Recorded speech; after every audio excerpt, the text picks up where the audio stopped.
প্রিয় দর্শক, স্বাগত জানাচ্ছি আগামীর বাংলাদেশ অনুষ্ঠানে। আশা করি আপনারা ভালো আছেন, সুস্থ আছেন। আলোচনার শুরুতেই চলুন আমরা পরিচিত হয়ে নেই আমাদের আজকের দুজন অতিথির সঙ্গে। আজকে আমাদের সঙ্গে রয়েছেন ফয়েজ আহমদ, প্রধান উপদেষ্টার সিনিয়র অ্যাসিস্ট্যান্ট প্রেস সেক্রেটারি। রয়েছেন এহসানুল হক মিলন, সাবেক শিক্ষা প্রতিমন্ত্রী। আপনাদের দুজনকেই স্বাগত। ফয়েজ আহমদ, গোপালগঞ্জে জাতীয় নাগরিক পার্টির নেতাকর্মীদের লক্ষ্য করে হামলা ঘিরে সৃষ্ট পরিস্থিতি নিয়ন্ত্রণে বাংলাদেশের অন্তর্বর্তী সরকার ব্যর্থ হয়েছে বলে অভিযোগ তুলেছে বিএনপি। বুধবার রাতে দলটির ভারপ্রাপ্ত চেয়ারম্যান তারেক রহমানের সভাপতিত্বে স্থায়ী কমিটির এক সভায় এই বিষয়ে আলোচনা হয় বলে দলটি থেকে বিবৃতিতে জানানো হয়েছে। আবার জাতীয় নাগরিক পার্টির আহ্বায়ক নাহিদ ইসলামও কিন্তু বলেছেন যে গোপালগঞ্জে বুধবারের পরিস্থিতির দায়ভার সরকার ও প্রশাসনকে নিতে হবে। আপনি সরকারের সঙ্গে রয়েছেন, কি বলবেন? গোপালগঞ্জে যে ঘটনা ঘটেছে সেইটার বিষয়ে সরকার ইতিমধ্যে ঘটনা পরবর্তী যে সমস্ত পদক্ষেপ গ্রহণ করা প্রয়োজন সেগুলি খুব পরিষ্কার করেছে। কিন্তু আপনার প্রশ্নের জায়গাটা বা বিএনপি এবং এনসিপির দুই পক্ষ থেকেই যে অভিযোগের জায়গাটা, সেটা হচ্ছে সরকারের ব্যর্থতা। সরকারের একটা ব্যর্থতা সরকার অ্যাডমিট করেছে, which is very unlike in Bangladesh politics বা গভর্নমেন্ট পলিসিতে। সরকার সাধারণত এই ধরনের, আমাদের হোম অ্যাডভাইজার বলেছেন যে সরকারের কাছে গোয়েন্দা তথ্য ছিল, সেই অনুযায়ী ব্যবস্থা নেওয়া হয়েছিল, কিন্তু ঘটনা এতটা ভয়াবহ হয়ে উঠতে পারে এই তথ্য সরকারের কাছে ছিল না। সরকার এটা পরিষ্কার অ্যাডমিট করেছে। সে জায়গা থেকে বিএনপির অভিযোগ, এনসিপির অভিযোগ খানিকটা সত্য, সরকারও সেটা বলছে। এখন মুশকিল হচ্ছে, আপনি আমাদের সোসাইটিতে ফরমাল কোনো রিকনসিলিয়েশনের কোনো কল ওই অর্থে আসেনি 5 আগস্টের পরবর্তীতে। না আসার অন্যতম কারণ হচ্ছে আওয়ামী লীগ 5 আগস্টের পর থেকে এখন পর্যন্ত তার কোনো পজিশনে, কোনো পর্যায়ে, কোনোভাবেই 5 আগস্ট পূর্ববর্তী ঘটনার জন্য তাদের কোনো অনুতাপ কোনোভাবেই পরিলক্ষিত হয়নি। সুতরাং যাদের মধ্যে ন্যূনতম পরিতাপ নেই, অনুশোচনা নেই, বরঞ্চ প্রতিহিংসা পরায়ণ হয়ে তারা এখনো নানান কর্মকাণ্ড পরিচালনা করছে, তাদের কাছ থেকে রিকনসিলিয়েশনের কল এটা খুবই আসলে অস্বাভাবিক ঘটনা, সেজন্যই নেই। কিন্তু সোসাইটির পলিটিক্যাল পার্টিগুলির মধ্যে বা সরকারের অবস্থানের মধ্য দিয়ে এক ধরনের রিকনসিলিয়েশনের পরিবেশ কিন্তু নিশ্চিত করা হয়েছে। সেটা হচ্ছে, ধরুন, কোনো পলিটিক্যাল পার্টি গিয়ে কি শুধুমাত্র আওয়ামী লীগ পরিচয় থাকার কারণেই কাউকে গিয়ে মারছে, ধরছে, হামলা করছে, এই ধরনের ঘটনা ঘটছে, তাহলে কিন্তু বাংলাদেশে এতদিনে আওয়ামী লীগের যারা সমর্থক ছিল তারাও টিকতে পারতো না। সেই অবস্থা কোনো দায়িত্বশীল পলিটিক্যাল পার্টিও করেনি, সরকারের দিক থেকে সেরকম অবস্থা করা হয়নি। কিন্তু আনফর্চুনেটলি দল হিসেবে আওয়ামী লীগ এই টোটাল প্রক্রিয়াটা অনুধাবন করতে ব্যর্থ হয়েছে এবং তাদের যে রাজনৈতিক চরিত্র মোটেও বদলায়নি, সেটা তারা আরেকবার গোপালগঞ্জে দেখিয়েছে। এখানে দুটো বিষয় একদম পরিষ্কার করে বুঝতে হবে, একটা হচ্ছে প্রোটেস্ট, আরেকটা হচ্ছে অ্যাটাক। প্রোটেস্ট কিন্তু যে কারো করার অধিকার আছে। আমি বলছি, বাংলাদেশের রাজনৈতিক কালচার অনুযায়ী যদি আমরা বিবেচনা করি, গোপালগঞ্জে যখন এনসিপির নেতৃবৃন্দ সমাবেশ করেছেন, সেই সমাবেশ শেষে আসার পথে কিন্তু ম্যাসিভ যে অ্যাটাকটা সেটা হলো। সে সময় কিন্তু চাইলে ওইখানকার যে সমস্ত মানুষ যারা এনসিপিকে পছন্দ করেন না, তারা তাদের বিরুদ্ধে বিক্ষোভ প্রদর্শন করতে পারতেন, রাস্তার দুপাশে দাঁড়িয়ে স্লোগান দিতে পারতেন, ঝাড়ু জুতা নানান কিছু করে এখানকার মানুষ, এসব করতে পারতেন। কিন্তু সেটা নয়, তারা অ্যাটাক করেছেন। তারা আজকে যেটা দৈনিক যুগান্তরে একটি খবর প্রকাশ হয়েছে যে শেখ হাসিনা সরাসরি নির্দেশ দিয়েছে তারা যেন সেখান থেকে জীবিত অবস্থায় না ফিরতে পারে। সুতরাং অবস্থান দৃষ্টিই মনে হয়েছে যে তারা একদম চূড়ান্ত প্রস্তুতি নিয়েই আক্রমণটা করেছে। এখন সরকার তার গোয়েন্দা তথ্যের ঘাটতির কথাটা অ্যাডমিট করার পরেও আমি আপনাকে বলছি যে প্রথমে আক্রান্ত হয়েছে কে? পুলিশ। ইউনো আক্রান্ত সকালবেলা প্রশাসন। তার মানে পুলিশ প্রশাসন আক্রান্ত হওয়ার পরেও আপনি খেয়াল করুন, এনসিপি কিন্তু তাদের সমাবেশটা সফলভাবে শেষ করতে পেরেছে। সেই সমাবেশটা ব্যর্থ করার জন্য নানান ধরনের চেষ্টা ছিল। প্রশাসন, পুলিশ এতটুকু নিশ্চিত করতে পেরেছে যে সেই সমাবেশটা সফলভাবে হয়েছে। তার পরবর্তীতে পথে আক্রমণ হয়েছে। সেই আক্রমণ প্রতিহত করে যেই মানুষগুলিকে অবরুদ্ধ করা হয়েছে, তাদেরকে হত্যার চেষ্টা করা হয়েছে, তাদেরকে কিন্তু প্রশাসনই রেস্কিউ করেছে। এই জায়গাগুলি নিশ্চয়ই ব্যর্থতা নয়। হ্যাঁ, আমরা এই ক্যাজুয়ালিটি এড়ানো, আমরা এত বড় সংঘাত এড়ানোর জন্য আরো প্রস্তুতি নেওয়ার সুযোগ থাকতো কিনা, সেই প্রশ্নটা আছে। এখন সেই প্রশ্নটা আনফর্চুনেটলি একটা পুরনো কথায় আমাদেরকে ফিরতেই হয়। আমরা এখন পর্যন্ত যেই প্রশাসন, যেই পুলিশকে নিয়ে আমরা কার্যক্রম পরিচালনা করছি, সেখানে এখনো শতভাগ আমি বলবো যে দেশপ্রেমিক মানুষ, গণতন্ত্র প্রেমী মানুষ এখনো নিশ্চিত করা যায়নি। সুতরাং কখনো কখনো এই ধরনের সমস্যা হয়। আবার কেউ কেউ এই গোপালগঞ্জের একটি ঘটনাকে দিয়ে সারা দেশের পরিস্থিতি এবং সামনের নির্বাচনকে রিলেট করার চেষ্টা করে। এটা খুবই আনফরচুনেট। কেন আনফরচুনেট আমি বলছি, দেখুন, এনসিপি এখন পর্যন্ত প্রায় 32টি জেলায়,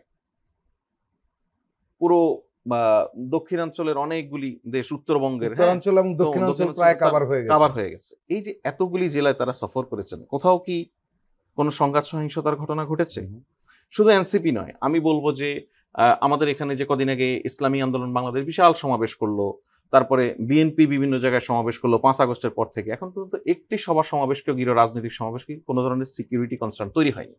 শুধুমাত্র একটি জেলায় পার্টিকুলার একটি ঘটনাকে দিয়ে আমি যদি পুরো ঘটনাটাকে রিলেট করি যে এই অবস্থায় কি আমরা নির্বাচন অনুষ্ঠান করতে পারবো কিনা, সেটা উচিত নয়। কেন উচিত নয় বলছি, দেখুন, রেজিস্ট্যান্স কিন্তু ভোটারের দিক থেকেও হয়।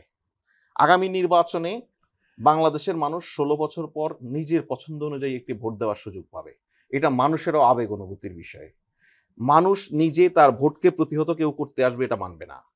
পলিটিক্যাল পার্টিগুলি, সবগুলি পলিটিক্যাল পার্টি নির্বাচনে অংশগ্রহণ করবে। সেই পলিটিক্যাল পার্টিগুলি নিজের প্রার্থীর নিরাপত্তা এবং তার ভোটারের, তার সমর্থকের নিরাপত্তা নিশ্চিত করার জন্য সক্রিয় থাকবে। সুতরাং এই সমস্ত বিবেচনা থেকে যদি বলি, তাহলে এই জায়গাটাকে রিলেট করে আগামী নির্বাচন অনুষ্ঠান, আগামী নির্বাচনের নিরাপত্তা, আগামী নির্বাচনের আইন শৃঙ্খলাকে রিলেট করে বলার কোনো সুযোগ এই জায়গায় নেই। সুতরাং সরকারের যেই ব্যর্থতার কথা আপনি বলছেন, ভেরি ট্রু, কোনো কোনো জায়গায় সরকারের ব্যর্থতা আছে। এই সরকার তার ব্যর্থতা গোপন করার পলিসি বিশ্বাস করে না, করেও না। আবার সরকারের যেই আইন শৃঙ্খলা বাহিনী যে নিজেরা আক্রান্ত হওয়ার পরেও সেখানে সাকসেসফুলি সমাবেশ করতে দেয়া, সেই মানুষগুলিকে রেস্কিউ করা, তারা নিজেদের হামলা, তারা আহত হলো, তারপরেও যে সেখানে যারা গেস্ট ছিল, যারা জাতীয় নেতৃবৃন্দ গিয়েছে এনসিপি থেকে, তাদেরকে সুরক্ষা দেয়া, এটা সফলভাবেই করতে সক্ষম হয়েছে। একটি বিষয় কিন্তু মানুষের মধ্যে পারসেপশন তৈরি হয়েছে, আমরা যেভাবেই বলি না কেন, যত যুক্তি দেই না কেন, সে পারসেপশনটা হলো গোপালগঞ্জটা কি বিচ্ছিন্ন কোনো কিছু বাংলাদেশের বাইরে? না, মানুষের মধ্যে দেখুন এই তাহলে সরকারের সেখানে কোনো নিয়ন্ত্রণ নেই। নো, দেখুন, মানুষের মধ্যে এই পারসেপশনটা তৈরি করেছে কে? আওয়ামী লীগ। আওয়ামী লীগ গত 16 বছর গোপালগঞ্জকে বাংলাদেশের সবচেয়ে ঘৃণিত জেলা হিসেবে চিহ্নিত করেছে। সবগুলি ক্যাডার সার্ভিসে যদি আপনি বলেন বা সকল সার্ভিসে যদি আপনি বলেন, তাহলে যেই মানুষটা গোপালগঞ্জের কনস্টেবল, তার এলাকার ডিসিকে নিয়ন্ত্রণ করার ক্ষমতা দেখাতো। সুতরাং গোপালগঞ্জের এই যে অল্প কিছু মানুষকে শেখ হাসিনার সুবিধা দিয়ে তার কুক্ষিগত করে রেখে তার অপরাধে যে নেক্সাস গড়ে উঠেছিল, সেই নেক্সাসকে স্টাবলিশ করার জন্য গোপালগঞ্জের কিছু মানুষকে ব্যবহার করার মধ্য দিয়ে গোপালগঞ্জের আপামর যে জনসাধারণ, সেই জনসাধারণের সঙ্গে চরমভাবে অন্যায় করেছে। গোপালগঞ্জের মানুষ বলতে মানুষ যেই সহিংস, মানুষ যে রক্তলিপ্সু, ক্ষমতালিপ্সু যেই মনোভাব মানুষের মনে ভেসে ওঠে, সেটা গোপালগঞ্জের চরিত্র নয়। আপনি যদি এটা খেয়াল করেন, দেখবেন যে এনসিপির নেতৃবৃন্দ গোপালগঞ্জে যে বক্তব্য রেখেছে, তারাও কিন্তু গোপালগঞ্জকে কোনো অসম্মান করেনি। আপনি যদি খেয়াল করেন, দেখবেন যে আমাদের বিভিন্ন পলিটিক্যাল পার্টির জাতীয় নেতৃবৃন্দ যে সমস্ত বক্তব্য রেখেছে গোপালগঞ্জের ঘটনায়, তারাও কিন্তু গোপালগঞ্জকে কোনোভাবে অসম্মান করেনি। গোপালগঞ্জকে অসম্মান এবং দূষিত করছে আওয়ামী লীগ এবং তার সেখানকার মুষ্টিমেয় মানুষ। কোনো বিবেকবান, বুদ্ধিমান মানুষ তো আর আওয়ামী লীগ করছে না। এবং যে লোকটা আওয়ামী লীগকে ভালোবেসে করতো, সেও তো প্রতারিত হয়েছে শেখ হাসিনা দ্বারা, তাকে ফেলে রেখেই তো পালিয়েছে শেখ হাসিনা। সুতরাং ওই মানুষটাও এখন আর আওয়ামী লীগের উপর সন্তুষ্ট নয়। অতএব পরিষ্কার যে শেখ হাসিনার নির্দেশে যে সমস্ত সন্ত্রাসী বাহিনী চলে, সেই সন্ত্রাসীরাই এই কর্মকাণ্ড ঘটিয়ে পুরো জেলার বদনাম করার চেষ্টা করছে। গোপালগঞ্জ কোনো অর্থেই বাংলাদেশ থেকে বিচ্ছিন্ন কোনো জায়গা নয়। গোপালগঞ্জ কোনো অর্থেই শেখ হাসিনার নিয়ন্ত্রিত কোনো জেলা নয়। গোপালগঞ্জ বাংলাদেশেরই অংশ। বাংলাদেশের মানুষ গোপালগঞ্জকে ওন করে এবং গোপালগঞ্জের মানুষও বাংলাদেশকে ওন করে। ওই সামান্য মানুষের হাতে পুরো গোপালগঞ্জের ইমেজ আটকে থাকতে পারে না। এহসানুল হক মিলন, আপনাদের বুধবারের যে স্থায়ী কমিটির বৈঠকটি হয়েছে, সেই বৈঠকের পর দলের পক্ষ থেকে বলা হয় যে জাতীয় সংসদ নির্বাচনকে ব্যাহত করবার জন্য একটি মহল পরিকল্পিতভাবে দেশের আইন শৃঙ্খলা পরিস্থিতির অবনতি ঘটাচ্ছে। মবক্রেসি, হত্যা, ছিনতাই, ডাকাতি, চাঁদাবাজি ইত্যাদি অপরাধমূলক কর্মকাণ্ড বৃদ্ধি পাচ্ছে। এ ব্যাপারে সরকারের সংশ্লিষ্ট বিভাগগুলো অযোগ্যতা এবং নির্লিপ্ততা পরিস্থিতিকে আরও অবনতির দিকে নিয়ে যাচ্ছে।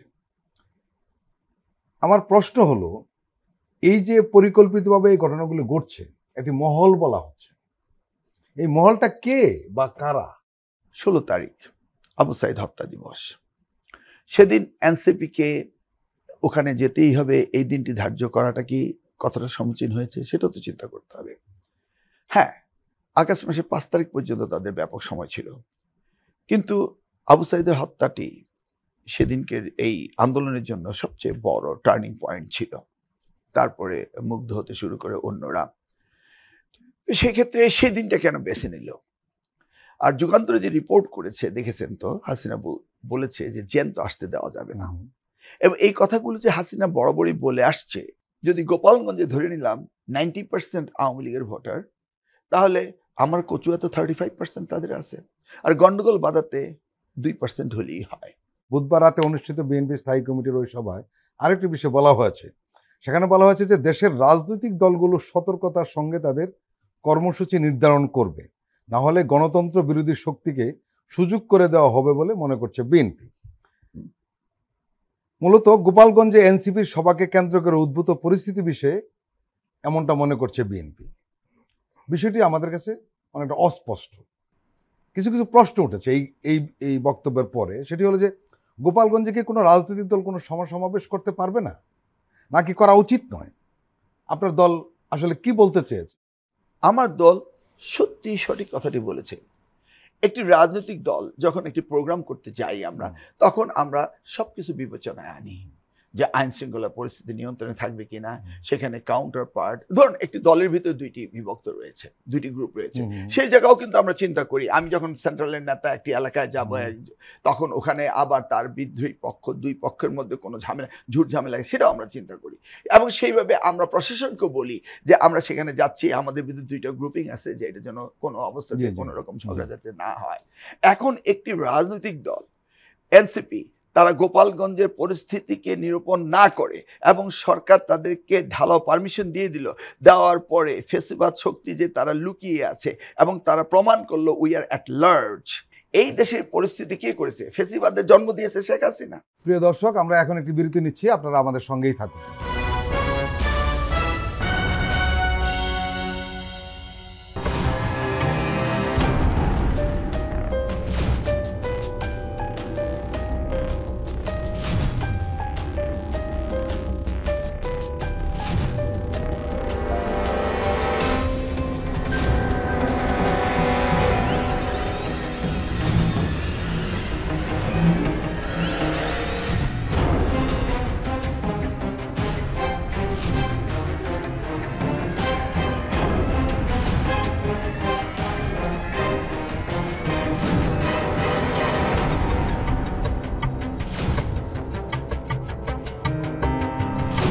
কেমন আছে অর্থনীতি দেখবেন প্রতি সোম ও মঙ্গলবার রাত 10:20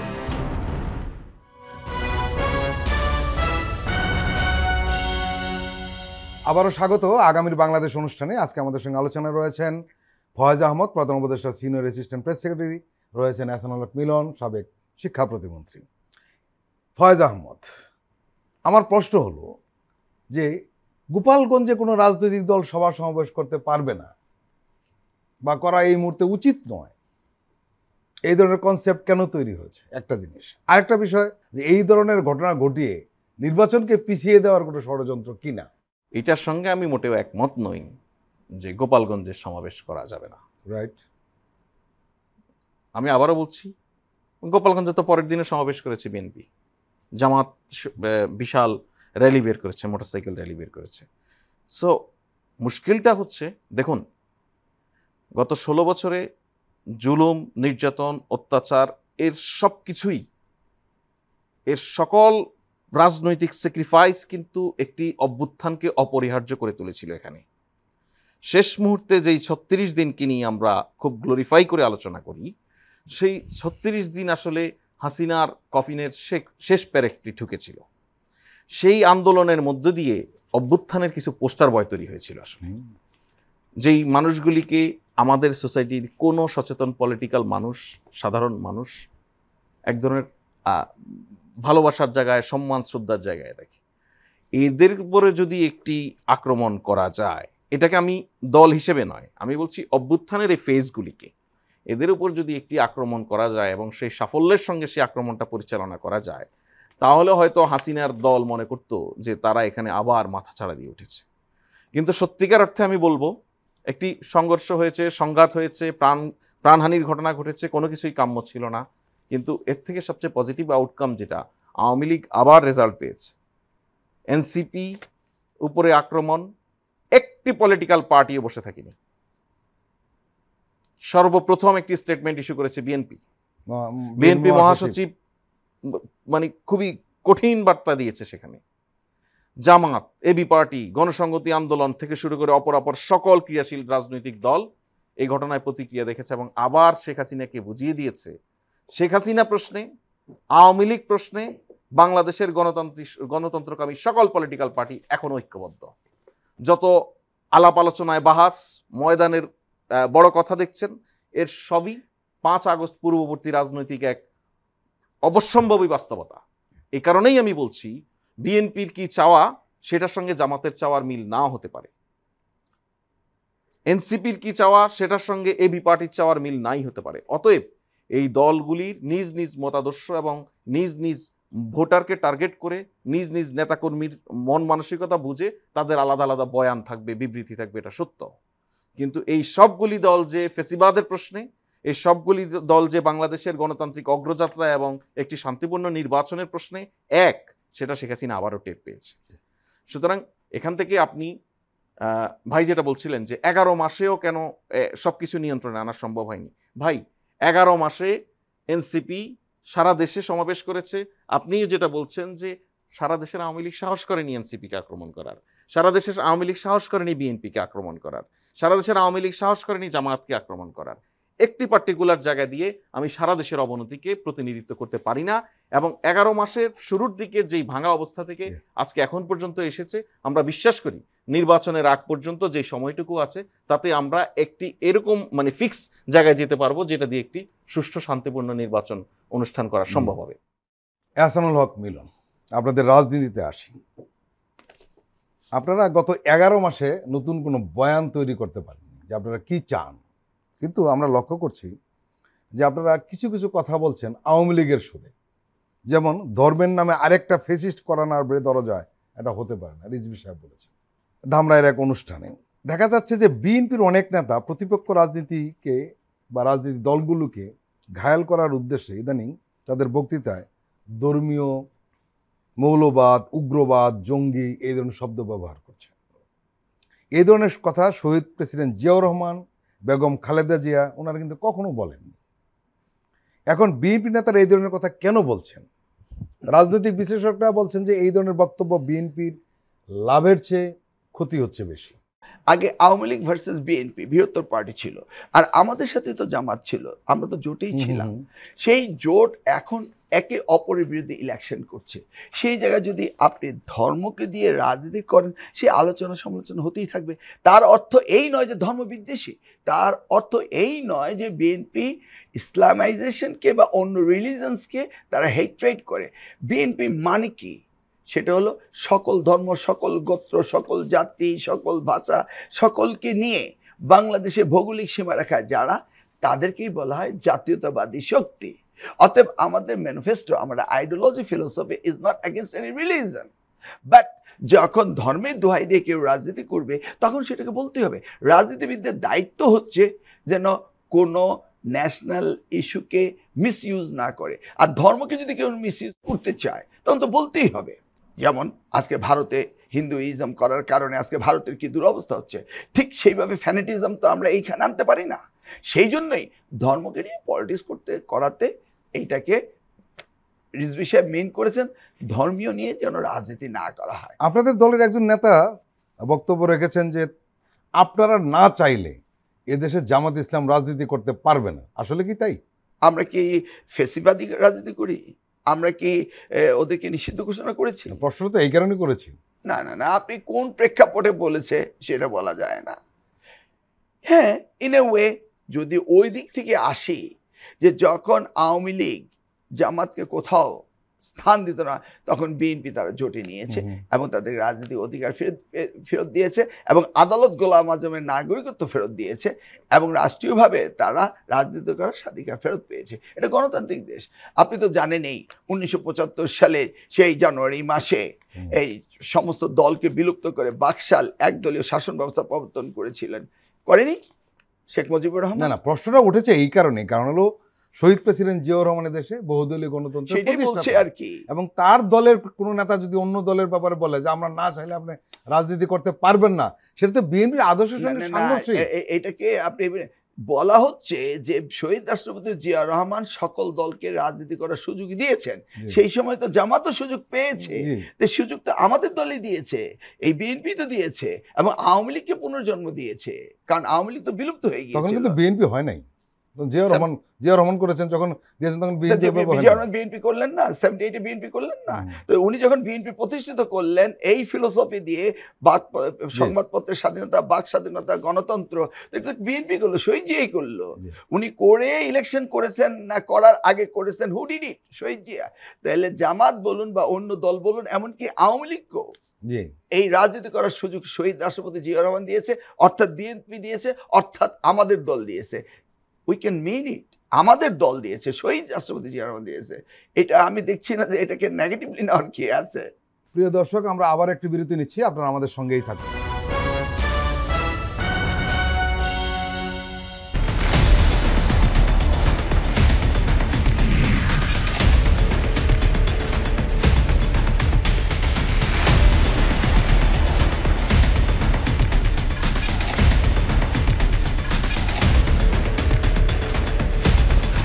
নিপীড়নের স্মৃতি, প্রযোজনা মোহাম্মদ হাসান রিয়াদ ও গোলাম মোর্শেদ।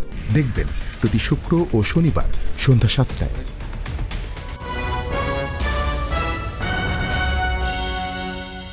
প্রিয় দর্শক, আবারও স্বাগত আগামীর বাংলাদেশ অনুষ্ঠানে। আজকে আমাদের সঙ্গে আলোচনায় রয়েছেন সাবেক শিক্ষা প্রতিমন্ত্রী এহসানুল হক মিলন, রয়েছেন ফয়েজ আহমদ, প্রধান উপদেষ্টার senior assistant press secretary. Foyez Ahmad, আপনি এখন সরকারে রয়েছেন, কিন্তু আপনি মূলত রিপোর্টার, মাঠের সাংবাদিক ছিলেন, এবং আমরা আশা করি আবার ভবিষ্যতে আপনি ফিরে আসবেন ইনশাআল্লাহ। আপনি এই রাজনৈতিক দলগুলো এবং নেতাদের অনেককেই কাছ থেকে জানেন এবং চিনেন। হঠাৎ করে সবাই কেমন যেন উল্টাপাল্টা অশালীন বক্তব্য রাখা শুরু করেছে। জি, আপনার ব্যাখ্যা কি?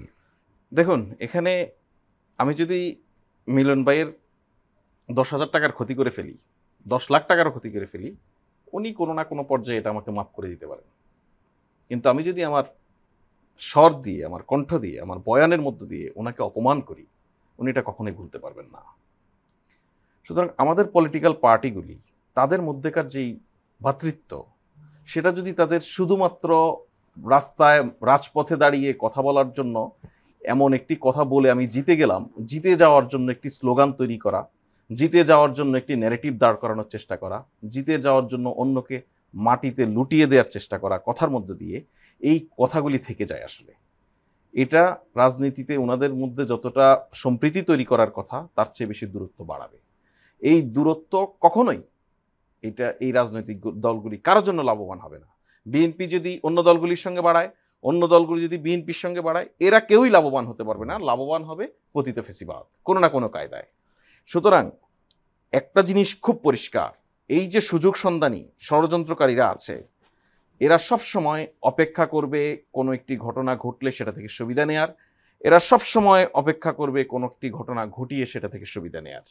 এই সুবিধাটুকু আমরা পতিত ফেসিবাদকে দিব কিনা, শুধু অন্তত আমাদের বয়ানের কারণে, মুখের উচ্চারণের কারণে সে বিষয়গুলি রাজনৈতিক দলগুলিকে বিবেচনা করতে হবে। রাজনৈতিক দলগুলিকে, রাজনৈতিক প্ল্যাটফর্মগুলিকে চিন্তা করতে হবে, আমি আমার জাতীয় নেতৃত্বকে কতটা সম্মান দিব, আমি তাকে গালি দিব কিনা। আমার সিনিয়র নেতৃবৃন্দকে চিন্তা করতে হবে, জুনিয়র বলে আমি কাউকে বাচ্চা কাচ্চা বলে ডাকবো কিনা। এই ধরনের জায়গাগুলিতে যদি একে অপরকে যদি সম্মান সৌহার্দ্য দেখাতে না পারি, তাহলে আমরা ধরেই নিব আমরা আমাদের রাজনীতিতে যে গুণগত পরিবর্তনের কথা মানুষ প্রত্যাশা করে, আমরা প্রত্যাশা থেকে এখন অনেক দূর, অনেক দূর। এটা দিয়ে বাংলাদেশ এগোবে না।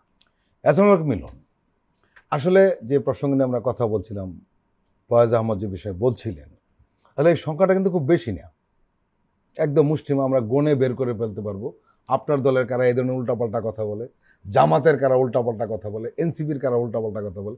সংখ্যাটা খুবই সীমিত, একদম সীমিত। কিন্তু সংকটটা তৈরি হয়েছে কি, যে এটা মানুষের হতাশ করে। যেমন আপনাকে আমরা অনেক দিন ধরে কাছ থেকে দেখেছি, আপনি কোথায় এরকম কথা বলেছেন আমাদের জানা নেই। আপনি নয়, আপনার দলের অনেক লোকই বলেননি, অনেক নেতাই বলেননি, এরা আসলে মেজরিটি। কিন্তু প্রশ্নটা হয়েছে যে যারা বলেন তাদেরকে দল থেকে থামানো হয় না কেন?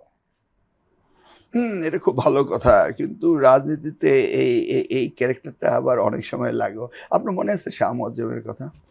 প্রতিটি বক্তব্যই কত সুন্দর ছিল না, মিনিংফুল ছিল, কিন্তু কিভাবে বলতেন, একটু ঘুরিয়ে পেঁচিয়ে বলতেন। হ্যাঁ, ক্ষমতা কি আমরা 0 পয়েন্টে রেখে আসবো? এগুলো আসলে এতটা মিনিংফুল না আর কি। এটা কেন আমরা প্রত্যাশা করবো? আমি ভাই যেটা বললেন, আমি তো সাংবাদিক ছিলাম, আমি তো একই সঙ্গে এই দেশের নাগরিক, আমি এই দেশের ভোটার। আমি কেন সেই নেতাকে মেনে নিয়ে রাজনীতিতে ভোট দিব? আমি উদাহরণস্বরূপ একজন নেতার কথা বলি, সোসাইটিকে প্রতিনিধিত্ব করে না। আমি আমাদের একজন নেতার কথা বলি। উনি এক সময় একটি কথা বলেছিলেন আওয়ামী লীগের সময়, ওনার বাড়িঘর ভেঙে দেওয়া হয়েছিল। আরেক নেতা আওয়ামী লীগের বিরুদ্ধে বা শেখ মুজিব সম্বন্ধে কথা বলেছিল, না ফ্যাক্টরি জ্বালিয়ে দেওয়া হয়েছিল। কিন্তু এখন তো তা হচ্ছে না, এখন তো সহিষ্ণুতা বেড়েছে এবং রাজনীতির বক্তব্য এখন মাঠে রয়েছে। It is not that meaningful যে এটাকে নিয়ে আমাদের বিতর্কে জড়াতে হবে। ফয়েজ আহমদ, আমরা একটু অন্য প্রসঙ্গে যাই, আবার রাজনীতি থেকে সরে গিয়ে ভোটার তালিকা নিয়ে একটু কথা হচ্ছে। অনেক বড় রাজনীতির বাইরে না। হ্যাঁ, ভোটার তালিকা নিয়ে কথা হচ্ছে। ভোটার তালিকা শেষ পর্যন্ত ভোটার হওয়া যাবে এবং তফসিল ঘোষণা পর্যন্ত, এবং সবচেয়ে বড় কথা যেটা, সেটা হলো অনেক তরুণরা এখানে ভোটারে এটা সংযুক্তি ঘটবে। বিষয়টা আমাদের একটু বুঝিয়ে বলবেন?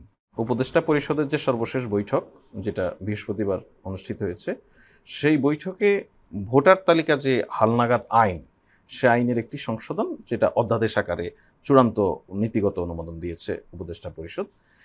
আমি আপনাকে যদি একদম সহজ করে বলি যে আমাদের যে এক্সিস্টিং পলিসি আছে, এক্সিস্টিং আইন, সে আইন অনুযায়ী নাগরিকরা তো 18 বছর বয়সে ভোটার হতে পারেন, কিন্তু এটা থাকে প্রতি বছর ডিসেম্বরের মধ্যে যাদের বয়স 18 হয় তারা ভোটার তালিকায় যুক্ত হন, এবং জানুয়ারির 2 তারিখে এই খসড়া তালিকাটা নির্বাচন কমিশন প্রকাশ করে। এই খসড়া তালিকা প্রকাশের পর এটা সারা দেশে আবার যাচাই বাছাই, কোনো আপত্তি অনাপত্তি এগুলি দেখাশোনা করা হয়। এরপরে মার্চ মাসের 2 তারিখে এসে চূড়ান্ত ভোটার তালিকাটা প্রকাশ করা হয়। তার মানে আমি যদি ধরে নেই যে একটি বছরের জানুয়ারিতে খসড়া তালিকা প্রকাশ করা হলো, সেই তালিকায় যে ভোটার, সেই ভোটারটা আসলে তার আগের বছরের ডিসেম্বর পর্যন্ত যাদের বয়স 18। এখন ঠিক ধরুন এর ওই বছরের শেষে এসে নভেম্বরে যদি একটি জাতীয় নির্বাচন অনুষ্ঠিত হয়, তাহলে এই নভেম্বর থেকে শুরু করে জানুয়ারি পর্যন্ত, জানুয়ারির 2 তারিখ থেকে শুরু করেন আপনি, জানুয়ারি পর্যন্ত কতগুলো মানুষ নতুন করে ভোটার হওয়ার জন্য উপযোগী হয়, 18 বছর বয়স হয়, কিন্তু আইনগত কারণে তারা ওই ভোটাধিকার প্রয়োগ করতে পারেন না। এই জায়গাটা একটা পরিবর্তন আনা হয়েছে, সেটা হচ্ছে নির্বাচন কমিশনের এই ভোটার আইনে যেটা বলা হচ্ছে যে তফসিল ঘোষণার আগে যৌক্তিক সময়ে, এই যৌক্তিক সময় বলতে আসলে আইনি ভাষায় যৌক্তিক সময়, এটা যেটা বোঝানো হয় সাধারণত তফসিল ঘোষণার সময় নির্বাচন কমিশনের হাতে একটি চূড়ান্ত ভোটার তালিকা থাকতে হয়। সেই তালিকাটি প্রকাশ করে 15 দিন থেকে 1 মাস পর্যন্ত সময় দেওয়া হয় এটা যাচাই বাছাইয়ের জন্য। এটাকে বেসিক্যালি যৌক্তিক সময় বলা হচ্ছে। সেক্ষেত্রে আমরা ধরে নিতে পারি একটি নির্বাচনের তফসিল ঘোষণার আগে 1 মাস আগ পর্যন্ত যাদের বয়স 18 হয়, অর্থাৎ ভোটার হওয়ার জন্য উপযোগী হন, তারা এই ভোটার তালিকায় এসে জাস্ট ইমিডিয়েটলি যে ভোটটা হবে সেই ভোটে তার ভোটাধিকার প্রয়োগ করতে পারবেন। এটা একটা বড় পরিবর্তন। এতে করে অনেক তরুণ ভোটার এই ভোটাধিকার দেওয়ার সুযোগ পাবেন। এহসানুল হক মিলন, প্রবাসী ভোটারদের একটা দাবি উঠেছে এবং 1 কোটির বেশি মানুষ বিদেশে থাকে। আমরা সবাই ভোটার, কারণ মানে সিনিয়র লোকেরাই থাকে যারা ভোটার হওয়ার বয়স হয়েছে, বিশেষ করে যারা শ্রমজীবী মানুষ হিসেবে বিদেশে কাজ করে, তারা সবাই ভোটার। তারা কেউ সাধারণত 18 বছরের নিচে না। হ্যাঁ, সেটাই। হ্যাঁ, যে যারা ফ্যামিলি নিয়ে থাকে সেটা আলাদা হিসাব, এবং সেটার সংখ্যাটা বেশি না। কিন্তু আপনাদের একজন নেত্রী এর প্রচন্ড বিরোধিতা করেছে, প্রবাসীরা কেন ভোটার হবে? হ্যাঁ, আমি আসছি এর আগে, সাবেক এমপি ছিলেন। এটা একটু বলি। এই যে নতুন ভোটার তালিকা, একজন যদি এবার একদিনের জন্য ভোটার না হতে পারলো, তাহলে তাকে 4 বছর 11 মাস অপেক্ষা করতে হবে। That's not right. আমি মনে করি এই সরকার, স্পেশালি ডক্টর ইউনূস, সেই ইয়াংদের পছন্দ করেন, উনি এটা করেছেন, এটাকে আমি মোস্টলি ওয়েলকাম করি। কারণ জেনারেশন গ্যাপ যেটা হচ্ছে, ওল্ড জেনারেশন নিউ জেনারেশনের আউট অফ দ্য বক্স আসতে হবে, চিন্তা চেতনা ভাবনার মধ্যে যে পার্থক্য রয়েছে সেই জায়গাটি। একজন ওল্ড ভোটারকে কিন্তু আপনি নতুনভাবে মোটিভেটেড করতে পারেন না। দেখুন যে গোপালগঞ্জে আওয়ামী লীগ করেছে, ফেসিবাদ করেছে, ফেসিবাদই করবো, দে আর নট কামিং এহেড, তারা বেরিয়ে আসছে না। এই এই নতুন ভোটারকে যদি আপনি না আনতে পারেন তাহলে এই গতানুগতিক থেকে বেরোতে পারবেন না। Right, সেজন্য right. It is a very fantastic decision government নিয়েছে যে একদম টিল দ্য ইলেকশন ডে তারা জি। যদি পারতো সেটা করবে। এখন আসুন, আমরা তো দেখেছি প্রবাসী ভোটারের জন্য প্রয়োজন রয়েছে। এবারের আন্দোলন বলেন, 1971-এর আন্দোলনের বলেন, বা জর্জ হ্যারিসনের কনসার্টের কথা বলেন নিউ ইয়র্কের সাউথ পার্কে, বা ইংল্যান্ডের কথা বলুন, এবারে আন্দোলনটা আমরা দেখেছি প্রবাসীরা কিভাবে আন্দোলন করেছে, রিমিটেন্স পাঠানো পর্যন্ত বন্ধ করে দিয়েছিল, যেই কারণে এই গভর্নমেন্টকে তড়িৎ গতিতে বেরোতে হলো। তো সেই ক্ষেত্রে প্রবাসী ভোটার তো সবাই হয়, ধরেন ইউএস এমবেসি এখানে যা ফাংশন করছে তারা কিন্তু পাঠিয়ে দিচ্ছে ব্যালট, মেইল ব্যালটে পাঠিয়ে দিচ্ছে, তারা ভোট দিচ্ছে, তারা এদেশে কাজ করছে কিন্তু আমেরিকায় ভোট দিচ্ছে। ভোট হচ্ছে ইজ এ বেসিক রাইটস। এখন আমি বাংলাদেশে থেকে ভোট দিব আর সৌদি আরবে গিয়ে আমি কাজ করছি সেজন্য আমি ভোট দিতে পারবো না কেন? মিশন আছে তো, মিশন ব্যবস্থা করে দিবে, ভোটের সিস্টেম করলেই হয়, এবং মিশনের জন্য এটা কোনো বিরাট কোনো বিষয় না।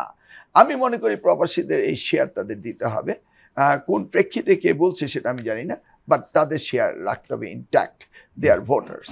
তা না হলে আপনার মতামতের বাইরে 1 কোটি জনগণ, বিশাল জনসংখ্যা। মনে করেন আমি কচুয়াতে 10,000 ভোটের ব্যবধানে জিতে গেলাম, আমার কচুয়াতে মোর দেন কয়েক লক্ষ বাইরে আছে, Right. তাহলে কয়েক লক্ষ যদি বাইরে থাকে তাদের ভোটার কাউন্টস, চাকরি বাকরি কোনো সুবিধা নেয় না, তারা এমনিতেই দেশকে ভালোবাসে। যেটা আমরা জানি মহানবী হযরত মুহাম্মদ সাল্লাল্লাহু আলাইহি ওয়াসাল্লাম মক্কা ছেড়ে মদিনা যাওয়ার সময় পিছনে ফিরে ফিরে অশ্রু সজল নয়নে বারবার ওনার জন্মভূমির দিকে তাকাচ্ছিলেন। বিদেশে যারা থাকে মাতৃভূমিকে ভালোবাসে, অতএব তাদের ভোটাধিকার দেওয়াটা একদম আমি মনে করি ফরজ। জি, এহসানুল হক মিলন এবং ফয়েজ আহমদ, আপনারা দুজনে আমাদের দীর্ঘ সময় দিলেন, আপনাদেরকে আন্তরিক ধন্যবাদ। প্রিয় দর্শক, আজকের অনুষ্ঠান আমরা এখানে শেষ করছি। আপনারা ভালো থাকবেন, সুস্থ থাকবেন। আল্লাহ হাফেজ।